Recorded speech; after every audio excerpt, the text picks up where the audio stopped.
जय माता की। श्री दुर्गा सप्तशती। 8वां अध्याय। रक्त बीज का वध। ध्यानम।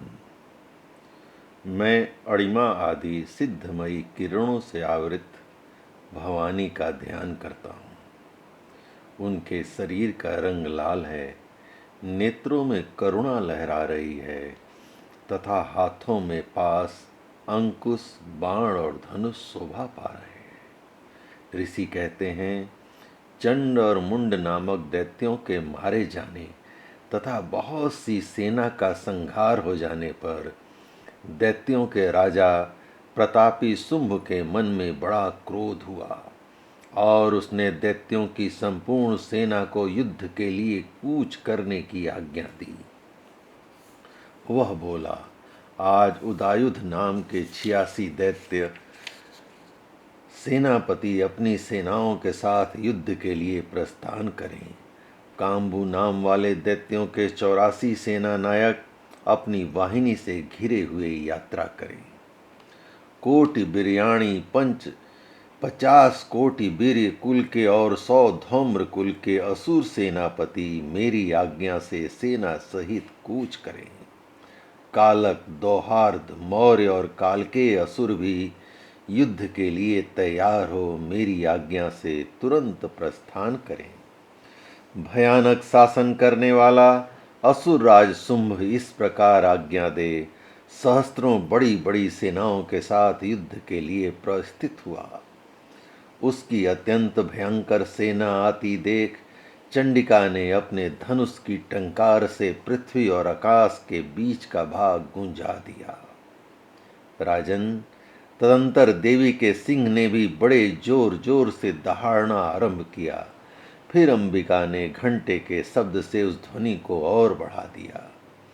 धनुष की टंकार, सिंह की दहाड़ और घंटे की ध्वनि से संपूर्ण दिशाएं गूंज उठीं।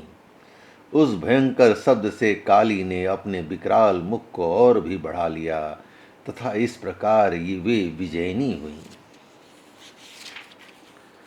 उस तमुल नाद को सुनकर दैत्यों की सेनाओं ने चारों ओर से आकर चंडिका देवी, सिंह तथा काली देवी को क्रोधपूर्वक घेर लिया। राजन, इसी बीच में असुरों के विनाश तथा देवताओं के अभ्युदय के लिए ब्रह्मा, शिव, कार्तिकेय, विष्णु तथा इंद्र आदि देवियों की शक्तियां, जो अत्यंत पराक्रम और बल से संपन्न थीं, उनके शरीरों से निकलकर उन्हीं के रूप में चंडिका के पास आईं। जिस देवता का जैसा रूप, जैसी वेशभूषा और जैसा वाहन है, ठीक वैसे ही साधनों से संपन्न हो उसकी शक्ति असुरों से युद्ध करने के लिए आ गई। सबसे पहले हंस युक्त विमान पर बैठी हुई अक्ष, सूत्र और कमंडलों से सुशोभित ब्रह्मा जी की शक्ति उपस्थित हुई, जिसे ब्रह्माणी कहते हैं। महादेव जी की शक्ति वृषभ पर आरूढ़ हो, हाथों में श्रेष्ठ त्रिशूल धारण किए, महानाग का कंकड़ पहने, मस्तक में चंद्र रेखा से विभूषित हो वहां आ पहुंची।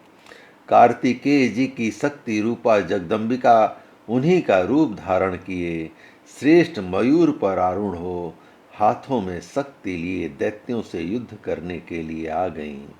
इसी प्रकार भगवान विष्णु की शक्ति गरुण पर विराजमान हो शंख, चक्र, गदा, सारगन, धनुष तथा खड्ग हाथ में लिए वहां आई। अनुपम यज्ञ बराह का रूप धारण करने वाले श्री हरि की जो शक्ति है, वह भी बारह शरीर धारण करके वहां उपस्थित हुई। नारसिंही शक्ति भी नृसिंह के समान शरीर धारण करके वहां आई। उसकी गर्दन के बालों के झटके से आकाश के तारे बिखरे पड़ते थे। इसी प्रकार इंद्र की शक्ति वज्र हाथ में लिए गजराज रावत पर बैठकर आई। उसके भी सहस्त्र नेत्र थे। इंद्र का जैसा रूप है वैसा ही उसका भी था। तदंतर उन देव शक्तियों से घिरे हुए महादेव जी ने चंडिका से कहा, मेरी प्रसन्नता के लिए तुम शीघ्र ही इन असुरों का संहार करो। तब देवी के शरीर से अत्यंत भयानक और परम उग्र चंडिका शक्ति प्रकट हुई, जो सैकड़ों गिदड़ियों की भांति आवाज करने वाली थी। उस अपराजिता देवी ने धूमिल जटा वाले महादेव जी से कहा, भगवन, आप शुंभ निशुंभ के पास दूत बनकर जाइए और उन अत्यंत गर्वीले दानव शुंभ और निशुंभ दोनों से कहिए, साथ ही उनके अतिरिक्त जो भी दानव युद्ध के लिए वहां उपस्थित हों, उनको भी यह संदेश दीजिए, दैत्यों, यदि तुम जीवित रहना चाहते हो तो पाताल को लौट जाओ, इंद्र को त्रिलोकी का राज्य मिल जाए और देवता यज्ञ भाग का उपभोग करें। यदि बल के घमंड में आकर तुम युद्ध की अभिलाषा रखते हो तो आओ, मेरी योगनियां तुम्हारे कच्चे मांस से तृप्त हों। चूंकि उस देवी ने भगवान शिव को दूत के कार्य में नियुक्त किया था, इसलिए वह शिव दूती के नाम से विख्यात हुई। वे महादैत्य भी भगवान शिव के मुंह से देवी के वचन सुनकर क्रोध में भर गए और वहां कात्यायनी विराजमान थी उस ओर बढ़े। तदंतर वे दैत्य अमरस में भरकर पहले ही देवी के ऊपर बाण, शक्ति और रिष्टि आदि अस्त्रों की वर्षा करने लगे। तब देवी ने भी खेल खेल में ही धनुष की टंकार और उससे छोड़े हुए बड़े बड़े बाणों द्वारा दैत्यों के चलाए हुए बाण, शूल, शक्ति और फरसों को काट डाला। फिर काली उनके आगे होकर शत्रुओं को शूल के प्रहार से विदीर्ण करने लगी और खटवांग से उनका कचूमर निकालती हुई रणभूमि में विचरने लगी। ब्रह्माणी भी जिस जिस ओर दौड़ती उसी उसी ओर अपने कमंडलू का जल छिड़क कर शत्रुओं के ओज और पराक्रम को नष्ट कर देती थी। माहेश्वरी ने त्रिशूल से तथा वैष्णवी ने चक्र से और अत्यंत क्रोध में भरी हुई कुमार कार्तिकेय की शक्ति ने शक्ति से दैत्यों का संहार आरंभ किया। इंद्र शक्ति के वज्र प्रहार से विदीर्ण हो सैकड़ों दैत्य दानव रक्त की धारा बहाते हुए पृथ्वी पर सो गए। बारही शक्ति ने कितनों को अपनी थूथुन की मार से नष्ट कर दिया, दाढ़ों के अग्रभाग से कितनों की छाती छेद डाली तथा कितने ही दैत्य उनके चक्र की चोट से विदीर्ण होकर गिर पड़े। नारसिंही भी दूसरे दूसरे महादैत्यों को अपने नखों से विदीर्ण करके खाती और सिंहनाद से दिशाओं एवं आकाश को गुंजाती हुई युद्ध क्षेत्र में विचरने लगी। कितने ही असुर शिवदूती के प्रचंड अट्टहास से अत्यंत भयभीत हो पृथ्वी पर गिर पड़े और गिरने पर उन्हें शिवदूती ने उस समय अपना ग्रास बना लिया। इस प्रकार क्रोध में भरे हुए मात्र गणों को नाना प्रकार के उपायों से बड़े बड़े असुरों का मर्दन करते देख दैत्य सैनिक भाग खड़े हुए। मात्र गणों से पीड़ित दैत्यों को युद्ध से भागते देख रक्त बीज नामक महादैत्य क्रोध में भरकर युद्ध करने के लिए सामने आया। उसके शरीर से जब रक्त की बूंद पृथ्वी पर गिरती तब उसी के समान शक्तिशाली एक दूसरा महादैत्य पृथ्वी पर पैदा हो जाता। महासुर रक्त बीज हाथ में गदा लेकर इंद्र शक्ति के साथ युद्ध करने लगा। तब इंद्री ने अपने वज्र से रक्त बीज को मारा। वज्र से घायल होने पर उसके शरीर से बहुत सा रक्त गिरने लगा और उससे उसी के समान रूप तथा पराक्रम वाले योद्धा उत्पन्न होने लगे। उसके शरीर से रक्त की जितनी बूंदें गिरीं उतने ही पुरुष उत्पन्न हो गए। वे सप्त रक्त बीज के समान ही वीरवान, बलवान तथा पराक्रमी थे। वे रक्त से उत्पन्न होने वाले पुरुष भी अत्यंत भयंकर अस्त्र शस्त्रों का प्रहार करते हुए वहां मात्र गणों के साथ घोर युद्ध करने लगे।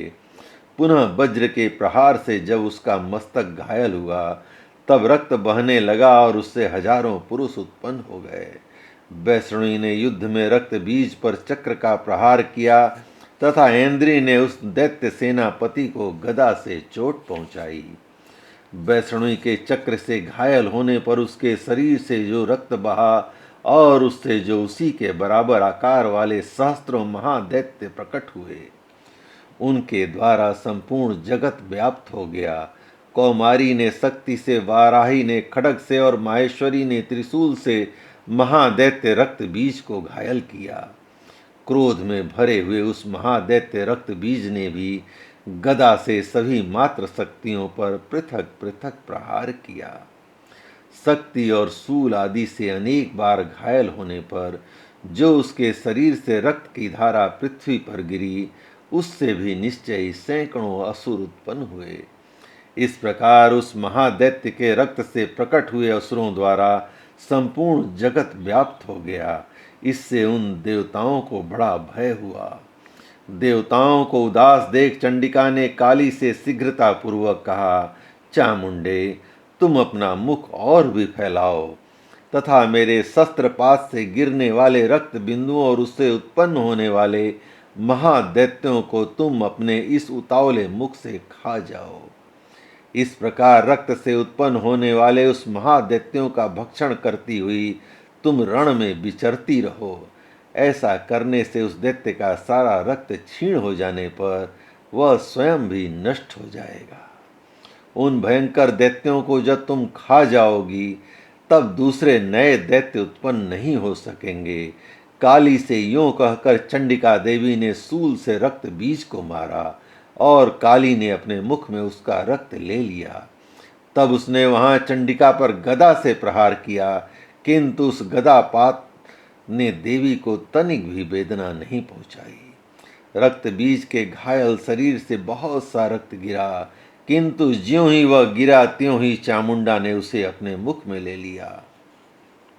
रक्त गिरने से काली के मुख में जो महादैत्य उत्पन्न हुए उन्हें भी वह चट कर गईं और उसने रक्त बीज का रक्त भी पी लिया। तदंतर देवी ने रक्त बीज को, जिसका रक्त चामुंडा ने पी लिया था, वज्र बाण खड्ग तथा सृष्टि आदि से मार डाला। राजन, इस प्रकार शस्त्रों के समुदाय से आहत एवं रक्तहीन हुआ महादैत्य रक्त बीज पृथ्वी पर गिर पड़ा। नरेश्वर, इससे देवताओं को अनुपम हर्ष की प्राप्ति हुई और मातृगण उन असुरों के रक्तपान के मद से उद्धत सा होकर नृत्य करने लगे। इस प्रकार श्री मार्कंडेय पुराण में सर्वाणिक मनवंतर की कथा के अंतर्गत देवी महात्म्य में रक्त बीज नामक 8वां अध्याय माँ दुर्गा की कृपा से पूर्ण हुआ। जय माता की।